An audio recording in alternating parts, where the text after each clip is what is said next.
5 ਸਾਲ ਥੋੜ੍ਹੇ ਜਿਹੇ ਹੁਣ ਜੁੜੋ ਅੱਜ ਤੇ ਪੁੱਜੀਏ। ਤੁਸੀਂ ਬਹੁਤ ਵਾਰ ਸੁਣਿਆ ਕਿ ਸਭਾ ਮਣ ਜੰਝੂ ਲੈਂਦੇ ਸੀ।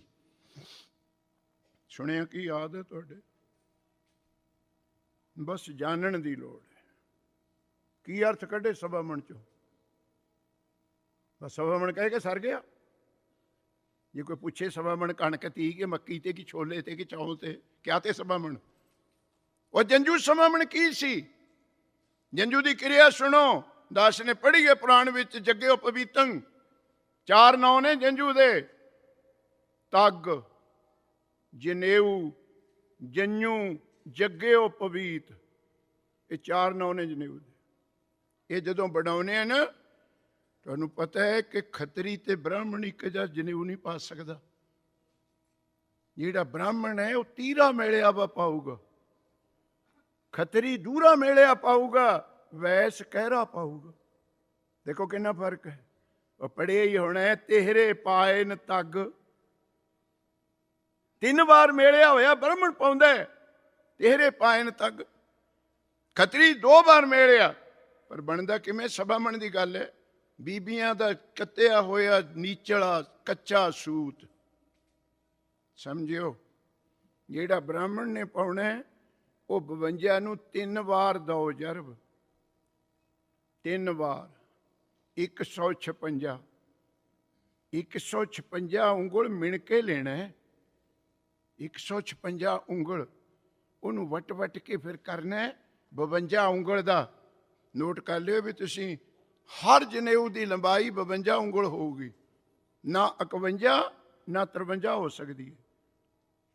ਚਾਹੇ ਬਾਹਮਣ ਮੋਟਾ ਹੈ ਚਾਹੇ ਪਤਲਾ, ਜਨੇਊ 52 ਉਂਗਲ ਦਾ ਹੀ ਹੋਊਗਾ। ਕੁਝ ਸਤਨਾਮ, ਇਹ ਤੁਹਾਡੇ ਵਾਲਾ ਕੰਮ ਨਹੀਂ। ਕੋਈ 5 ਇੰਚ ਦੀ ਫਿਰਦਾ, ਕੋਈ 8 ਇੰਚ ਪਾਈ ਫਿਰਦਾ। ਇਹ ਮੇਰੀਆਂ ਧੀਆਂ ਭੈਣਾਂ ਉਹ ਗਲ ਵਿੱਚ ਇੱਕ ਪੱਤੀ ਜੀ ਲਟਕਾਈ ਫਿਰਦੀਆਂ ਨੇ ਧਾਗਾ ਪਾ ਕੇ। ਕਈਆਂ ਕਿਰਪਾਨ ਪਾਈ ਹੋਈ ਹੈ। ਇਹਨਾਂ ਨੂੰ ਪੁੱਛੋ ਅੰਬਰ ਛਕਿਆ? ਇਹ ਜਵਾਬ ਪਤਾ ਕੀ ਦੇਣੀ ਹੈ? ਛਕਿਆ ਬਾਬਾ ਜੀ ਰਾੜੇ ਵਾਲਿਆਂ ਦਾ, ਭਿੰਡਰਾਂ ਵਾਲਿਆਂ ਦਾ, ਕਲੇਰਾਂ ਵਾਲਿਆਂ ਦਾ। ਓਏ ਹੋਸ਼ ਵਿੱਚ ਆ ਜਾਓ ਖਾਲਸਾ ਜੀ। ਅੰਮ੍ਰਿਤ ਛਕਾਉਣ ਵਾਲਾ ਜਥਾ ਕਿਤੇ ਦਾ ਵੀ ਹੋ ਸਕਦਾ ਹੈ। ਅੰਮ੍ਰਿਤ ਕੇਵਲ ਗੁਰੂ ਗੋਬਿੰਦ ਸਿੰਘ ਦਾ ਹੈ। ਅਜ ਕੇ ਆਖੋ ਸਤਿਨਾਮ। ਇਹ ਦੇਗ ਵਰਤਾਉਣ ਵਾਲੇ ਤੁਹਾਡੇ ਚੋਂ ਟੋਰਾਂਟੋ ਦਾ ਵੀ ਹੋ ਸਕਦਾ, ਵਿਨੀਪੈਗ ਦਾ ਵੀ ਹੋ ਸਕਦਾ, ਐਡਮਿੰਟਨ ਦਾ ਵੀ ਹੋ ਸਕਦਾ। ਕੀ ਐਡਮਿੰਟਨ ਵਾਲਾ ਕਹੂਗਾ ਲਓ ਐਡਮਿੰਟਨ ਵਾਲੀ ਦੇਗ, ਲਓ ਵਿਨੀਪੈਗ ਦਾ ਕੜਾ ਪ੍ਰਸ਼ਾਦ। ਵਰਤਾਉਣ ਵਾਲਾ ਕਿਤੇ ਦਾ ਹੋਵੇ ਕੜਾ ਪ੍ਰਸ਼ਾਦ, ਸੀਤ ਪ੍ਰਸਾਦ ਗੁਰੂ ਗ੍ਰੰਥ ਸਾਹਿਬ ਦਾ ਹੋਊਗਾ। ਅੰਮ੍ਰਿਤ ਛਕਾਉਣ ਵਾਲੇ ਕਿਤੇ ਦੇ ਹੁਣ 5 ਪਿਆਰੇ, ਪਰ ਅੰਮ੍ਰਿਤ ਕੇਵਲ ਗੁਰੂ ਗੋਬਿੰਦ ਸਿੰਘ ਦੀ ਬਖਸ਼ਿਸ਼ ਹੈ। ਅਸੀਂ ਇਹਨੂੰ ਵੀ ਵੰਡਤਾ, ਫਲਾਣਿਆਂ ਦਾ ਛਕੇ। ਫਿਰ ਇਹਨਾਂ ਨੂੰ ਪੁੱਛੋ ਕਿਰਪਾਨ ਪਾਈਏ? ਉਹ ਛਿੰਗਤ ਵੀ ਤੀਜੀ ਕੱਢ ਕੇ ਦਿਖਾ ਦੇਣੀ ਹੈ। 1.5 ਇੰਚ ਦੀ ਕਿਰਪਾਨ ਗਲੀ ਕਰਕੇ ਵਿੱਚ ਨੂੰ ਤਾਗਾ ਪੜ ਕੇ ਲਟਕਾਈ ਫਿਰਦੀਆਂ, ਕਹਿਣਗੀਆਂ ਕਿਰਪਾਨ ਕਈ ਸਿੱਖ ਪਾਈ ਫਿਰਦੇ ਨੇ। ਮੈਂ ਇੱਕ ਬੇਨਤੀ ਕਰਦਾ, ਬੀਬੀਓ ਆ ਜਿਹੜੀ ਛਿੰਗਤ ਵੀ ਤੀਜੀ ਲਟਕਾਈ ਹੈ, ਇਹਦੇ ਨਾਲ ਮੈਨੂੰ ਲੰਗਰ ਵਿੱਚ ਗੱਠਾ ਛਿੱਲ ਕੇ ਦਿਖਾਇਓ। ਛਿੱਲਦੀ ਆਲੂ ਨਹੀਂ, ਨੌ ਕਿਰਪਾਨ। ਕਿੰਨਾ ਮਖੌਲ ਕਿਰਪਾਨ ਨਾਲ ਕਰਦੇ ਹੋ। ਛਿੱਲਦੀ ਤਾਂ ਗੱਠਾ ਨਹੀਂ ਤੇ ਨੌ ਕਿਰਪਾਨ। ਇਹਨੂੰ ਮਹਾਰਾਜ ਦੀ ਬਾਣੀ ਵਿੱਚ ਛਿੰਗ ਲਿਖਿਆ। ਛਿੰਗ ਪੜ੍ਹਨਾ। ਆਪੇ ਧਰਤੀ ਆਪੇ ਹੈ ਰਾਖ, ਆਪ ਜਮਾਏ ਪੀਸ ਆਵੇ, ਆਪ ਪਕਾਵੇ ਆਪੇ ਭਾਂਡੇ ਦੇ ਪਰੋਸੇ, ਆਪੇ ਹੀ ਬੇਖਾਵੇ, ਆਪੇ ਜਲ ਆਪੇ ਦੇ ਛਿੰਗਾ, ਆਪੇ ਚੁੱਲੀ ਪਰਾਵੇ। ਛਿੰਗ ਲੈਲਪੁਰ ਦਾ ਕੋਈ ਬੈਠਾ ਹੋਵੇ, ਉਹਨਾਂ ਦੇ ਗਲ ਵਿੱਚ ਪਾਈ ਹੁੰਦੀ ਸੀ ਸਿਉਨੇ ਦੀ, ਚਾਂਦੀ ਦੀ, ਪਿੱਤਲ ਦੀ। ਉਹ ਰੋਟੀ ਖਾ ਕੇ ਨਾ ਫਿਰ ਦੰਦਾਂ 'ਚ ਫੇਰ ਕੇ ਫਸੀ ਹੋਈ ਕਣਕ ਕੱਢ ਲੈਂਦੇ ਤੇ ਅੱਜ ਕੇ ਅਕੋ ਸਤਨਾਮ। ਉਹਨੂੰ ਕਹਿੰਦੇ ਛਿੰਗ। ਹੁਣ ਤੁਹਾਨੂੰ ਹੋਟਲਾਂ 'ਚ ਡੱਕੇ ਮਿਲਦੇ ਨੇ ਛਿੰਗ। ਅਕਾਲ ਤਖ਼ਤ ਸਾਹਿਬ ਦਾ ਹੁਕਮ ਹੈ 5 ਇੰਚ ਤੋਂ ਘੱਟ ਪਾ ਕੇ ਕਿਰਪਾਨ ਅੰਮ੍ਰਿਤ ਨਹੀਂ ਛਕਣਾ। ਵੱਧ ਜਿੰਨੀ ਮਰਜ਼ੀ ਪਾਓ। ਤੇ ਗੁਰਸਿੱਖ ਪਿਆਰਿਓ, ਮਰਜ਼ਾਦਾ ਤੋੜਦੇ ਜਾਂਦੇ ਆਪਾਂ। ਧੰਨ ਗੁਰੂ ਤੇਗ ਬਹਾਦਰ ਮਹਾਰਾਜ ਜੀ ਨੇ ਸਵਾ ਮਣ, ਹੁਣ 52 ਉਂਗਲ ਦਾ ਹੁੰਦਾ ਜਨੇਊ, ਘੱਟ ਵੱਧ ਨਹੀਂ ਕਰ ਸਕਦਾ ਹਿੰਦੂ। ਹੁਣ 52 156 ਉਂਗਲ ਦਾ ਨੀਚਲੇ ਦਾ ਤਾਗਾ ਕਿਤੇ ਸੁਨਿਆਰ ਦੀ ਕੰਡੀ 'ਚ ਪਾ ਕੇ ਜੋਖੋ, ਉਹ 1.5 ਜਾਂ 2 ਮਾਸੇ ਦਾ ਹੋਊਗਾ। ਸਿਰਫ 1.5 ਮਾਸੇ ਦਾ। ਜੇ ਸੂਤ ਮੋਟਾ ਹੋਵੇ 2 ਮਾਸੇ ਦਾ ਹੋ ਜੂ। ਤੇ 12 ਮਾਸੇ ਦਾ 1 ਤੋਲਾ ਹੁੰਦਾ, 1 ਤੋਲੇ ਦੇ 6। ਤੇ ਗੁਰਮੁਖ ਪਿਆਰਿਓ, ਤੇ ਗਾਂ ਵੇਖ ਲਓ ਫਿਰ ਛਟਾਂਕ ਕਿੰਨੇ ਹੋਏ। ਹੁਣ ਤੁਸੀਂ ਖੁਦ ਹਿਸਾਬ ਲਾਓ ਕਿ 2 ਮਾਸੇ ਦਾ ਇੱਕ ਜਨੇਊ 1.25 ਮਣ ਕਿੰਨੇ ਹਜ਼ਾਰ ਹਿੰਦੂ ਵੱਢ ਕੇ ਬਣਦਾ ਹੋਊਗਾ। ਕਿ ਆਖੋ ਕੋਈ 10-20-30 ਦੀ ਗੱਲ ਨਹੀਂ ਸੀ। ਉਹ ਇੰਨਾ ਛੋਟਾ ਜਿਹਾ ਧਾਗਾ 52 ਉਂਗਲ ਸਾਡੇ ਵੀਰਾਂ ਨੇ ਤਾਂ ਰੱਖੇ ਹੈ ਕਿ ਪਹਿਲਾ ਅਵਤਾਰ ਇਸ ਧਰਤੀ ਤੇ 52 ਉਂਗਲ ਦਾ ਬਾਬਨ ਭਗਵਾਨ ਆਇਆ ਹੈ। ਤਾਂ ਜਨੇਊ ਦੀ ਲੰਬਾਈ 52 ਉਂਗਲ, ਉਹ ਤੋਂ ਘੱਟ ਵੱਧ ਨਹੀਂ ਕਰ ਸਕਦੇ।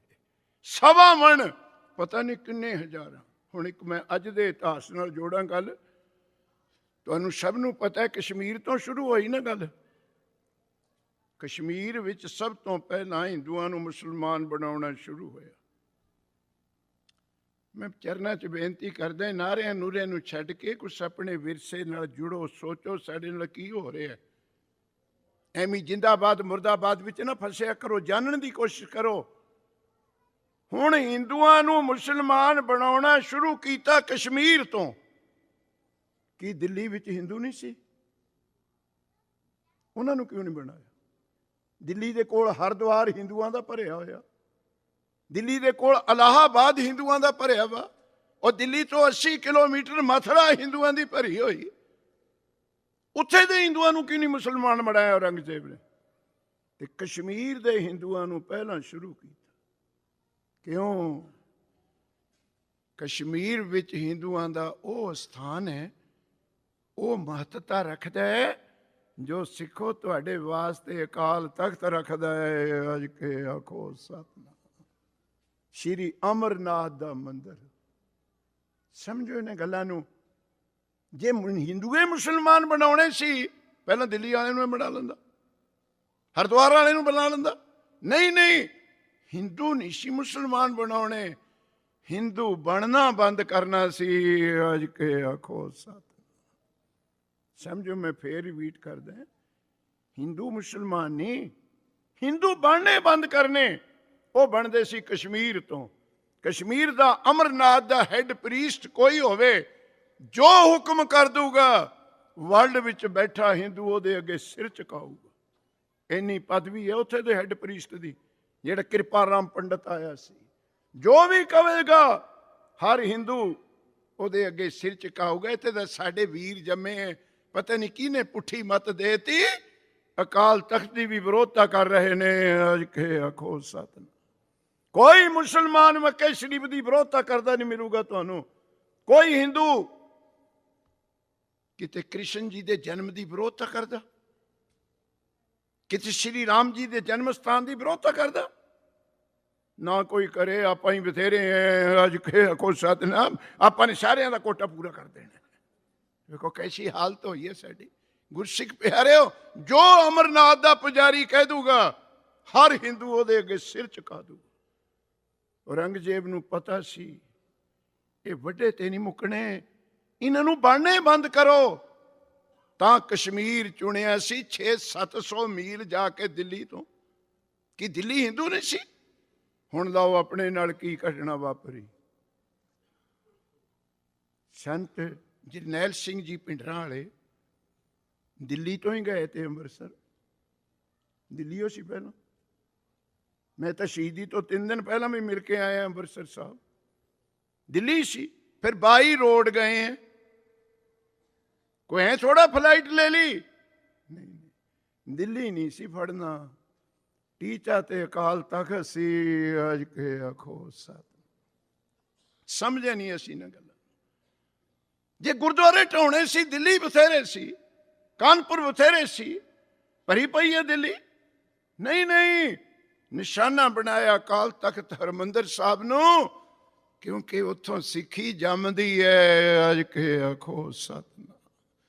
ਇਸੇ ਤਰ੍ਹਾਂ ਔਰੰਗਜ਼ੇਬ ਨੇ ਟੀਚਾ ਬਣਾਇਆ ਕਸ਼ਮੀਰ ਨੂੰ। ਹਿੰਦੂ ਤੇ ਦਿੱਲੀਓ ਬਥੇਰੇ ਸੀ, ਅਸੀਂ ਇਹਨਾਂ ਨੂੰ ਸਮਝ ਨਹੀਂ ਸਕੇ। 1.25 ਮਣ ਜੰਝੂ ਗਏ। ਫਿਰ 500। ਉਹਨਾਂ ਨੂੰ ਕਸ਼ਮੀਰੀ ਪੰਡਤ ਨਾ ਕਿਹਾ ਕਰੋ। ਕਸ਼ਮੀਰ ਤੋਂ ਜਥਾ ਤੁਰਿਆ ਸੀ। ਸਾਰੇ ਹਿੰਦੁਸਤਾਨ ਦੇ ਵਿਦਵਾਨ ਪੰਡਤ ਇਕੱਠੇ ਕੀਤੇ ਸੀ ਕਿਰਪਾ ਰਾਮ ਜੀ ਨੇ। ਕਿਉਂ? ਕਿਰਪਾ ਰਾਮ ਵਾਸ ਦਾ ਹੈੱਡ ਪ੍ਰੀਸਟ। ਜਿਵੇਂ ਅਕਾਲ ਤਖਤ ਸਾਹਿਬ ਦੇ ਜਥੇਦਾਰ ਹੋਣੇ, ਇੱਦਾਂ ਸੀ ਉਹ। ਇਕੱਠੇ ਕਰਕੇ ਤੁਰੇ। ਤੁਰੇ ਵੀ ਤਾਂ 7 ਦਿਨ ਵਿਚਾਰੇ ਔਖੇ ਭੁੱਖੇ ਮਰਦੇ, ਟੱਲੀਆਂ ਖੜਕਾਈ ਗਏ। ਓਮ ਸ੍ਰੀ ਗਣੇਸ਼ਾय ਨਮः, ਓਮ ਸ੍ਰੀ ਲక్ష్ਮੀ ਨਾਰਾਇਣੇ, ਬੜੇ ਮੰਤਰ ਪੜੇ, ਬੜੀਆਂ ਟੱਲੀਆਂ ਵਜਾਈਆਂ। ਕਿਹੜਾ ਸੁਣਦਾ ਦੁੱਖ ਦੇ ਵਿੱਚ? ਇਹ ਤਾਂ ਭੋਗ ਭਾਗ ਸੁਖ ਵਿੱਚ ਲੱਗਦੇ ਆ। ਅੱਜ ਖੇ ਕੋ ਸਤਨਾਮ, ਜਾਂ ਬਿਪਤਾ ਪੈਂਦੀ ਹੈ ਫਿਰ ਕਿਹੜਾ ਦੇਵਤਾ ਦੂਵਤਾ ਉੱਥੇ ਖੜਾ ਹੁੰਦਾ? ਉੱਥੇ ਤਾਂ ਗੁਰੂ ਘਰੇ ਖੜਦਾ। ਤਾਂ ਪ੍ਰੇਮੀਓ, 7ਵੇਂ ਦਿਨ शिव जी ने चिट्ठी लिख के गेरती, और जाओ जे बचने गुरु नानक दे दर दी शरण ले लो। कोई देवी देवता थोड़ी रखिया नहीं करूगा। इन्ना तप तेज और औरंगजेब दा कोई देवी दूवी नहीं उत्थे जाऊगी। जाओ गुरु नानक दे दर ते सिख नानक दे दर नूं छड्ड के बेनानकियां दे पल्ले फड़े फिरदे ने, जिन्हां दा नानक ही कोई नहीं। जिहदा नानका ना होवे ना, ਉਹਦਾ ਰਿਸ਼ਤਾ ਨਹੀਂ ਹੋਏ ਕਰਦਾ। ਅੱਜ ਕਿਹਾ ਕੋ ਸਤਨਾਮ, ਜਦੋਂ ਮੁੰਡੇ ਕੁੜੀ ਦਾ ਮੰਗਣਾ ਕਰਨਾ ਤੇ ਪਹਿਲਾਂ ਨਾਨਕੇ ਪੁੱਛਣਗੇ ਕਿੱਥੇ ਨੇ ਇਹਦੇ। ਆਪਾਂ ਬੇਨਾਨਕੇ ਹੀ ਤੁਰੇ ਫਿਰਦੇ ਆ, ਨਾਨਕੇ ਨੂੰ ਛੱਡ ਕੇ ਗੁਰਸਿੱਖ ਪਿਆਰੇ, ਕਿਹੜਾ ਪੁੱਛੂਗਾ ਸਾਨੂੰ? ਸੋ ਐਸੀ ਅਵਸਥਾ ਉਹ ਚਿੱਠੀ 'ਚ ਲਿਖ ਦਿੱਤਾ, ਜਾਓ ਨਾਨਕ ਦੇ ਦਰ ਤੇ। 500 ਬ੍ਰਾਹਮਣ ਆਏ, ਵਿਦਵਾਨ ਆਏ। ਪਤਾ ਕਿਵੇਂ? ਗਲ ਵਿੱਚ ਮੂੰਹ ਵਿੱਚ ਘਾਹ ਲਿਆ ਵਾ ਹਰਾ ਖੱਬਲ, ਆਟੇ ਦੀ ਗਾਂ ਰੱਖੀ ਹੋਈ, ਜਨੇਊ ਮੂੰਹ ਵਿੱਚ ਫੜੇ ਹੋਏ ਉਹਨਾਂ ਦੇ। ਉਸ ਦ੍ਰਿਸ਼ ਨੂੰ ਮੇਰੇ ਸਤਿਗੁਰਾਂ ਨੇ ਬਾਣੀ ਵਿੱਚ ਦਰਜ ਕਰ ਦਿੱਤਾ। ਬਲ ਛੁੱਟ ਕੇ ਉਹ ਬੰਧਨ ਭਰੇ, ਕਛੂ ਨਾ ਹੋਤ ਉਪਾਏ। ਇਹ ਉਸ ਸਮੇਂ ਦਾ ਦ੍ਰਿਸ਼ ਹੈ। ਸਾਡੇ 'ਚ ਸ਼ਕਤੀ ਨਹੀਂ ਰਹੀ, ਬੰਧਨ ਪੈ ਗਿਆ ਔਰੰਗਜ਼ੇਬ ਦਾ, ਤੇ ਸਾਡੇ ਕੋਲ ਬਚਣ ਦਾ ਉਪਾਅ ਵੀ ਕੋਈ ਨਹੀਂ। ਕਹੋ ਨਾਨਕ ਅਬ ਓਟ ਹਰ ਗਜ ਜਿਉ। ਦੇਖੋ ਹਿੰਦੂ ਪ੍ਰਮਾਣ, ਗੱਜ ਕਹਿੰਦੇ ਹਾਥੀ ਨੂੰ ਛਡਾਇਆ ਸੀ ਵਿਸ਼ਨੂੰ ਭਗਵਾਨ ਨੇ ਸੁਦਰਸ਼ਨ ਚੱਕਰ ਮਾਰ ਕੇ। ਉਹ ਅਸੀਂ ਵੀ ਫਸ ਗਏ ਹਾਂ ਔਰੰਗਜ਼ੇਬ ਦੇ ਫੰਦੇ ਵਿੱਚ। ਤੁਸੀਂ ਵੀ ਉਹਦਾ ਰੂਪ ਹੋ ਵਿਸ਼ਨੂੰ ਦਾ, ਸਾਨੂੰ ਵੀ ਛਡਾ ਦਿਓ। ਇਹ 500 ਬ੍ਰਾਹਮਣ ਦੀ ਫਰਿਆਦ। 9 ਸਾਲ ਦੀ ਉਮਰ ਸ਼ਾਰੀਓ ਖੜੇ ਨੇ, ਕੋਲ ਬੈਠੇ ਨੇ ਬਾਲਾ ਪ੍ਰੀਤਮ ਤੁਹਾਡੇ ਪਿਤਾ ਗੁਰੂ ਗੋਬਿੰਦ ਸਿੰਘ ਜੀ ਮਹਾਰਾਜ। ਜਿੰਨਾ ਕੋਈ ਮਸਲਾ ਗੰਭੀਰ ਹੋਵੇ ਉਹਨਾਂ ਚਿਹਰੇ ਤੇ ਅਸਰ ਪੈਂਦਾ। ਸਾਡੇ ਜਿਹਦੇ ਨਾਲ ਗੱਲ ਕਰੋਗੇ, ਜਿੰਨਾ ਮਸਲਾ ਗੰਭੀਰ, ਉਹਨਾਂ ਚਿਹਰਾ ਗੰਭੀਰ ਹੁੰਦਾ ਜਾਊਗਾ। ਦੇਖਿਆ ਪੁੱਤ ਨੇ ਬਾਪੂ ਵੱਲ, ਇਹ ਤੇ ਇਹਦੇ ਕਿ ਚਿੰਤਾਤਰ ਹੋਏ ਨਹੀਂ ਕਦੇ, ਇਹ ਤੇ ਇੰਨੀ ਗੰਭੀਰਤਾ 'ਚ ਬੈਠੇ ਨਹੀਂ ਕਦੇ। ਪੁੱਛਿਆ, ਉਹ ਦੇਖ ਪੁੱਤਰਾ ਸਾਹਮਣੇ ਕੌਣ ਖੜੇ ਨੇ? ਕਹਿੰਦਾ ਬ੍ਰਾਹਮਣ ਨੇ ਕਸ਼ਮੀਰ ਦੇ। ਕਿਉਂ ਖੜੇ ਨੇ? ਇਹਨਾਂ ਦਾ ਧਰਮ ਖਤਰੇ 'ਚ। ਸਭਾ ਮਣ ਜੰਝੂ ਲੈਂਦਾ, ਦੁਖੀ ਨੇ। ਬਾਪੂ ਜੀ ਫਿਰ ਇਲਾਜ ਦੱਸੋ ਇਹਨਾਂ ਨੂੰ, ਆਏ ਨੇ ਤੇਰੇ ਦਰ ਤੇ, ਜਵਾਬ ਦਿਓ ਉਹਨਾਂ ਦਾ। ਸਤਿਗੁਰ ਤੇਗ ਬਹਾਦਰ ਕਹਿੰਦੇ, ਪੁੱਤ ਇਹ ਨਿਉਂਦਾ ਛਕਣ ਨਹੀਂ ਆਏ ਵੀ ਦਛਿਣਾ ਲੈ ਕੇ ਇਹਨਾਂ ਦਾ ਇਲਾਜ ਹੋ ਜਾਊਗਾ। ਇਹ ਧੋਤੀਆਂ ਦੇ ਕੇ ਮੁੜ ਕੇ ਇਹਨਾਂ ਦਾ ਕੰਮ ਨਹੀਂ ਬਣਨਾ ਵੀ ਜਾਓ ਪਹਿਨ ਲਓ ਨਹਾ ਕੇ, ਹਰਿਦੁਆਰ ਨਹਾਏ ਆਓ। ਇਹ ਦਛਿਣਾ ਦੇ ਕੇ ਇਹਨਾਂ ਦਾ ਕੰਮ ਨਹੀਂ ਚੱਲਣਾ। ਗੁਰੂ ਗੋਬਿੰਦ ਪਾਤਸ਼ਾਹ ਜੀ ਕਹਿੰਦੇ ਫਿਰ ਚੱਲੂਗਾ ਕਿਵੇਂ? ਕਿਸੇ ਧਰਮੀ ਦੀ ਕੁਰਬਾਨੀ ਹੋਵੇ ਤੇ ਧਰਮ ਬਚ ਜਾਊਗਾ। 9 ਸਾਲ ਦੀ ਉਮਰ। ਪਿਤਾ ਜੀ ਫਿਰ ਕਾਹਨੂੰ ਸੋਚਦੇ ਹੋ? ਫਿਰ ਤਾਂ ਘਰੇ ਸਰ ਗਿਆ। ਤੁਹਾਡੇ ਨਾਲੋਂ ਧਰਮੀ ਵੱਡਾ ਕੌਣ? ਦਿਓ ਕੁਰਬਾਨੀ। ਇਹ ਗੱਲ ਸੁਣਦੇ ਹੀ ਅੱਖਾਂ ਮਿਚ ਗਈਆਂ ਗੁਰੂ ਤੇਗ ਬਹਾਦਰ ਜੀ ਦੀਆਂ। ਬੰਸਾਵਲੀਨਾਮਾ ਪੜ੍ਹੋ, ਭਾਈ ਸੇਵਾ ਸਿੰਘ ਦੀਆਂ ਪੋਥੀਆਂ ਪੜ੍ਹੋ, ਪਰਚੀਆਂ ਪੜ੍ਹੋ, ਤੁਹਾਨੂੰ ਪਤਾ ਲੱਗੇ। ਅੱਖਾਂ ਮਿਚ ਗਈਆਂ। ਦੱਸੋ ਪਾਤਸ਼ਾਹ ਕਹਿੰਦੇ ਹੁਣ ਕਿਹੜੀ ਗੱਲ ਹੈ? ਹੁਣ ਤੇ ਮਸਲਾ ਹੱਲ ਹੋ ਗਿਆ, ਦਿਓ ਕੁਰਬਾਨੀ। 9ਵੇਂ ਪਾਤਸ਼ਾਹ ਕਹਿੰਦੇ ਪੁੱਤਰਾ ਇਹਨਾਂ ਦਾ ਮਸਲਾ ਹੱਲ ਹੋ ਗਿਆ, ਹੁਣ ਤੇਰਾ ਸਾਹਮਣੇ ਤੇਰਾ ਮਸਲਾ ਵੀ। ਕੀ ਮਸਲਾ ਹੈ ਬਾਪੂ ਮੇਰਾ? ਮਸਲਾ ਹੈ ਪੁੱਤ, ਉਮਰ ਤੇਰੀ 9 ਸਾਲ ਹੈ, ਜ਼ਿੰਮੇਵਾਰੀ ਬਹੁਤ ਵੱਡੀ ਹੈ। ਉਮਰ ਤੇਰੀ 9 ਸਾਲ ਹੈ। ਤੇਰਾ ਮੱਥਾ ਉਸ ਬਾਦਸ਼ਾਹ ਨਾਲ ਲੱਗਣਾ ਜਿਹਦਾ ਦੁਨੀਆ 'ਚ ਮਿੱਤਰੇ ਕੋਈ ਨਹੀਂ, ਜਿਹਦਾ ਖੁਦਾ ਵੀ ਵੈਰੀ ਹੈ। ਇੱਥੇ ਮੇਰੇ ਵਰਗੇ ਪ੍ਰਚਾਰਕ ਕੁਝ ਕਹਿ ਜਾਂਦੇ ਆ ਕਿ ਔਰੰਗਜ਼ੇਬ ਹਿੰਦੂਆਂ ਦਾ ਵੈਰੀ ਸੀ। ਔਰ ਕਿਉਂ ਗਲਤ ਬੋਲਦੇ ਹੋ? ਔਰੰਗਜ਼ੇਬ ਹਿੰਦੂਆਂ ਦਾ ਵੈਰੀ ਨਹੀਂ ਸੀ। ਔਰੰਗਜ਼ੇਬ ਮਿੱਤਰੇ ਕਿਸੇ ਦਾ ਨਹੀਂ ਸੀ। ਜਿਹੜਾ ਉਹਦਾ ਬਾਪ 62 ਸਾਲ ਬੁੱਢਾ ਸ਼ਾਹਜਹਾਨ ਪਾਣੀ ਤੋਂ ਧਿਆਇਆ, ਆਗਰੇ ਕੈਦ ਵਿੱਚ ਮਾਰਿਆ, ਉਹ ਹਿੰਦੂ ਸੀ। ਅਸੀਂ ਹਿੰਦੂਆਂ ਦਾ ਵੈਰੀ ਕਹਿੰਦੇ। ਉਹ 3 ਭਾਈ ਬੜਤੇ ਸਕੇ, ਉਹ ਹਿੰਦੂ ਸੀ। ਸ਼ਾਹਜਹਾਨ ਬੁੱਢਾ, ਬਾਪ ਕੈਦ। ਦੁਨੀਆ ਵਿੱਚ ਇੱਕੋ ਮਿਸਾਲ ਹੈ, ਪੁੱਤ ਗੱਦੀ ਤੇ ਬੈਠਾ, ਬਾਪੂ ਕੈਦ ਵਿੱਚ। ਕਿਤੇ ਆਗਰੇ ਜਾਓ ਨਾ, ਉੱਥੇ ਰੋਜ਼ਨਾਮਚਾ ਕੱਢਿਓ, ਉੱਥੇ ਸ਼ਾਹਜਹਾਨ ਦੀ ਆਖਰੀ ਚਿੱਠੀ ਲਿਖੀ ਪਈ ਹੈ ਫਾਰਸੀ ਵਿੱਚ, ਕਿਤੇ ਪੜ੍ਹ ਕੇ ਆਇਓ। ਪਾਣੀ ਦਾ ਲੋਟਾ ਇੱਕ, ਭੁੱਜੇ ਹੋਏ ਛੋਲੇ ਪਾਈਆ ਬਾਪ ਦੀ ਖੁਰਾਕ। ਅਸੀਂ ਕਹਿੰਦੇ ਆ ਹਿੰਦੂਆਂ ਦਾ ਵੈਰੀ। ਲੋਟਾ ਡੁੱਲ ਗਿਆ। ਗਰਮੀ ਦਾ ਮੌਸਮ, ਸਿਪਾਹੀ ਨੂੰ ਸ਼ਾਹਜਹਾਨ ਕਹਿੰਦਾ, ਉਹ ਮੇਰੇ ਤੇ ਰਹਿਮ ਕਰ, ਮੈਨੂੰ ਪਾਣੀ ਦਾ ਲੋਟਾ ਹੋਰ ਲਿਆ ਦੇ। ਗਰਮੀ ਦੇ ਦੁਪਹਿਰੇ ਕੱਟਣੇ। ਸਿਪਾਹੀ ਕਹਿੰਦਾ, ਜਹਾਂ ਪਨਾਹ ਅੰਨਦਾਤਾ, ਮੈਂ ਤੇਰਾ ਵੀ ਸਿਪਾਹੀ ਰਿਹਾ, ਪਰ ਮੈਂ ਮਜਬੂਰ ਰਿਹਾ, ਤੈਨੂੰ ਪਾਣੀ ਨਹੀਂ ਲਿਆ ਸਕਦਾ। ਕਿਉਂ? ਜੇ ਤੇਰੇ ਪੁੱਤ ਨੂੰ ਪਤਾ ਲੱਗ ਗਿਆ ਬਾਪ ਨੂੰ ਪਾਣੀ ਪਿਲਾਇਆ, ਤੂੰ ਬਾਅਦ ਵਿੱਚ ਮਰੇਗਾ, ਮੇਰੀ ਸੈਂਤ ਪਹਿਲਾਂ ਆ ਜਾਣੀ ਹੈ। ਅੱਜ ਕੇ ਆਖੋ ਸਤਨਾਮ। ਬਾਪ ਨੂੰ ਪਾਣੀ ਪਿਲਾਉਣ ਦੀ ਸਜ਼ਾ ਮੌਤ। ਫਿਰ ਸੁਣੇ ਲਓ, ਚਲੋ 1 ਮਿੰਟ। ਕਹਿੰਦਾ, ਚੰਗਾ ਪਾਣੀ ਨਾ ਲਿਆ, ਮੈਂ ਚਿੱਠੀ ਸੁਣਾਉਣ ਲੱਗਿਆ 2 ਸ਼ੇਰ ਵਿੱਚੋਂ, ਸਾਰੀ ਤਾਂ ਔਖੀ ਹੈ। ਉਹ ਪਾਣੀ ਨਾ ਪਿਲਾ, ਮੈਨੂੰ ਕਲਮ ਦੁਆਤ ਲਿਆ ਦੇ, ਮਰਦਾ ਮਰਦਾ ਆਪਣੇ ਪੁੱਤ ਨੂੰ ਕਿ ਚਿੱਠੀ ਲਿਖ ਦੇਵਾਂ। ਚਿੱਠੀ ਸੁਣੋ, ਸ਼ੁਰੂ ਕਿੱਥੇ ਹੁੰਦੀ ਹੈ? ਬਾਬਾਏ ਮਨ ਬਹਾਦਰ ਮਨ ਦੀ ਰੋਜ਼ ਹਮ ਲਕਸ਼ਵਾਰ ਬੂਦਮ।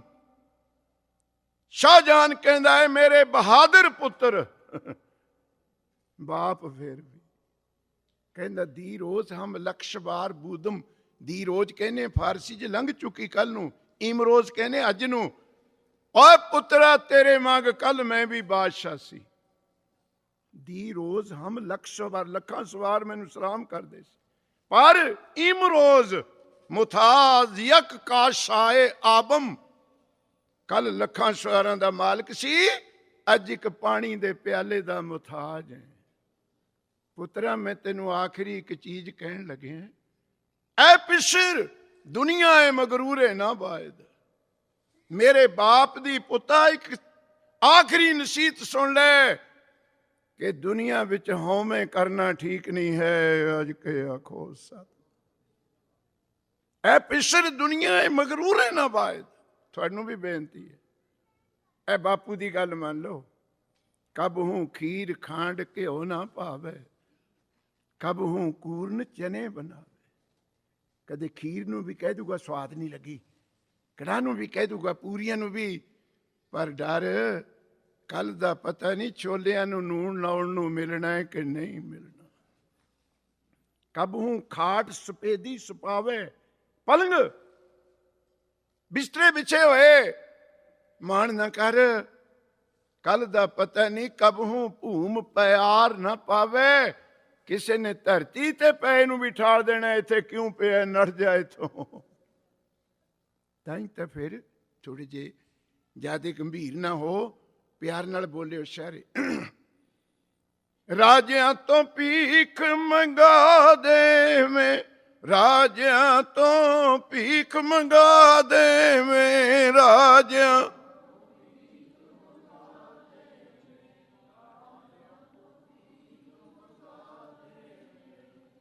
ਨਹੀਂ ਵੀ ਹਰਦੇਵ ਸਿੰਘ ਗੱਲ ਬਣੀ ਨਹੀਂ ਹੈ। ਹੁਣ ਗੱਲ ਇੰਨੀ ਹੈ ਸਕੱਤਰ ਸਾਹਿਬ, ਜਾਂ ਤਾਂ ਇਹ ਭੁੱਖੇ ਹੈ, ਜ਼ਿਆਦਾ ਰੱਜੇ ਹੋਏ ਹੈ।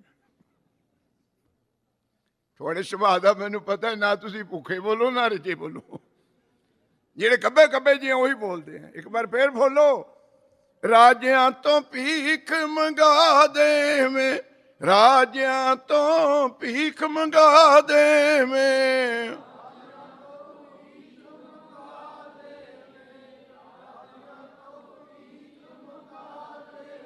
ਜੇ ਨਦਰ ਬਦਲ ਜੇ ਤੇਰੀ, ਰਾਜਿਆਂ ਤੋਂ ਭੀਖ ਮੰਗਾ ਦੇਵੇਂ, ਸ਼ਾਹਾਂ ਤੋਂ ਭੀਖ ਮੰਗਾ ਦੇਵੇਂ। ਜੇ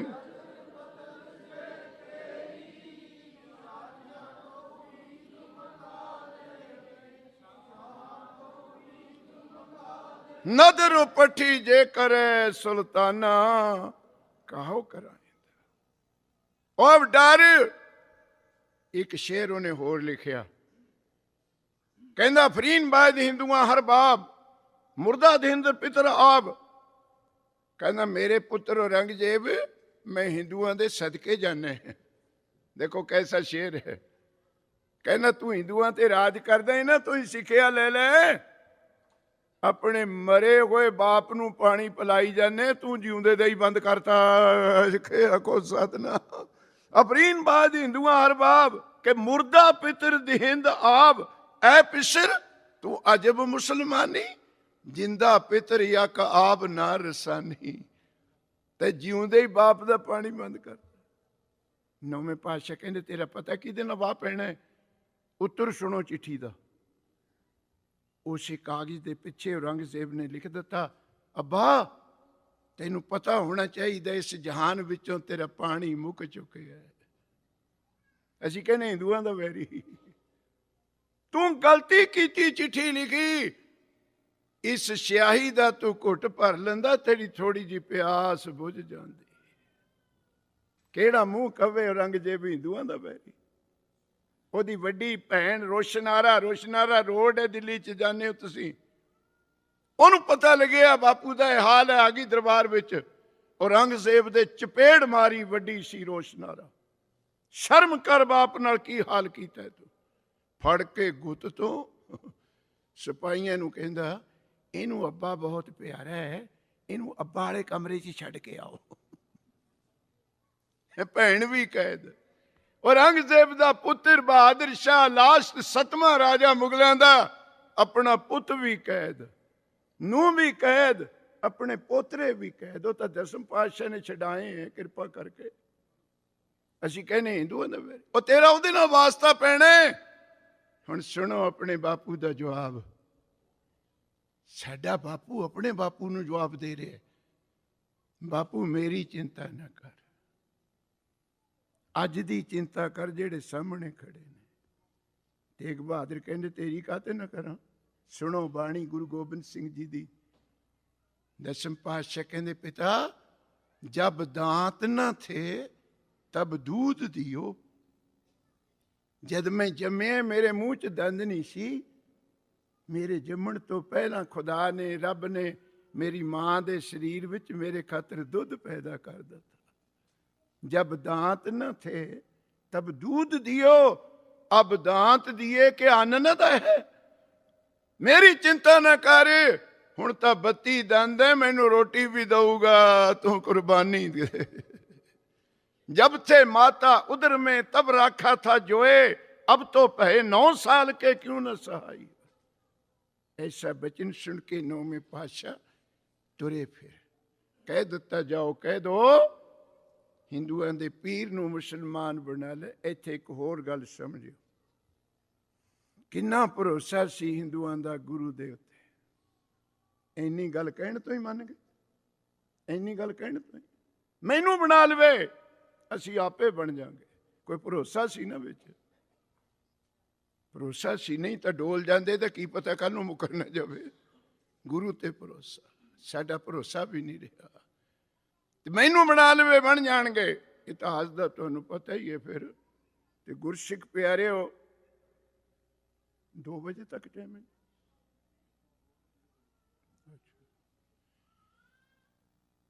ਇਤਿਹਾਸ ਤੁਹਾਨੂੰ ਪਤਾ ਹੈ। ਮਹਾਰਾਜ ਤੁਰੇ, ਉਹ ਦਰਸ਼ਨ ਕਰੀਏ। ਹੁਣ ਸ਼ਹੀਦੀ ਦੇ, ਅੱਜ ਸ਼ਹੀਦੀ ਗੁਰਪੁਰਬ।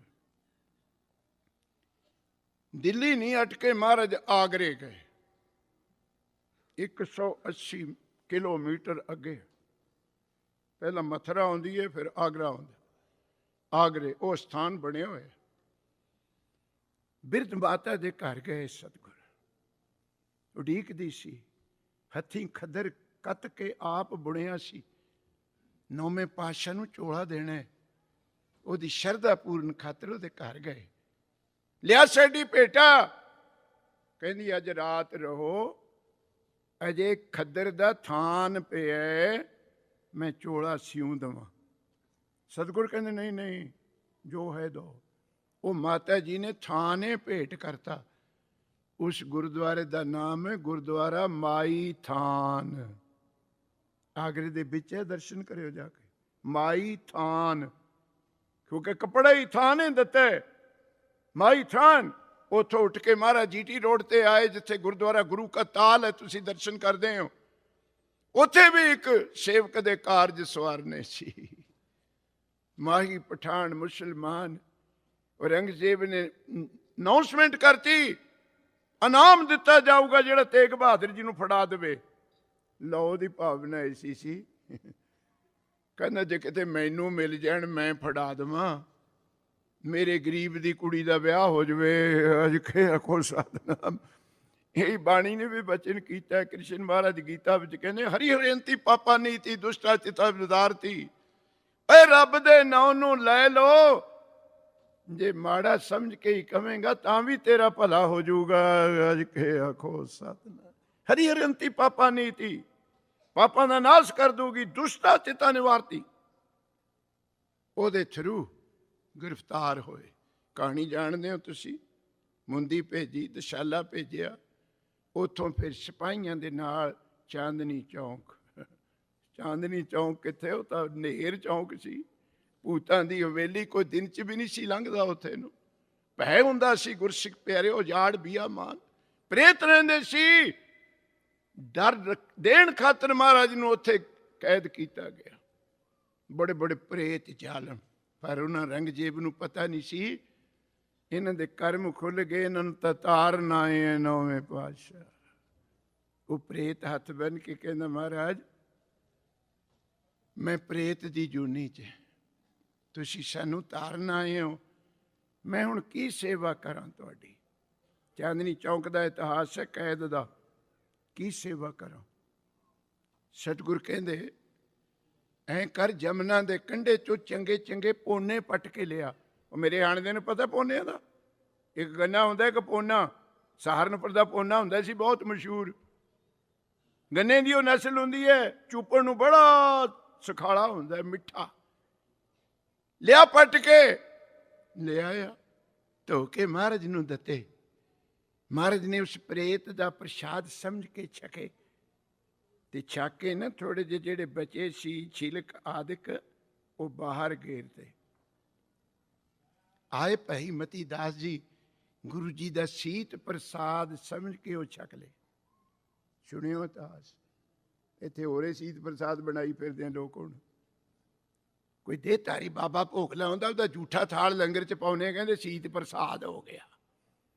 ਉਹ ਸਿੱਖੋ ਕਿਤੇ ਟਿਕੋਗੇ ਵੀ ਤੁਸੀਂ, ਕੋਈ ਹੱਦਬੰਦੀ ਵੀ ਹੈਗੀ ਤੁਹਾਡੀ।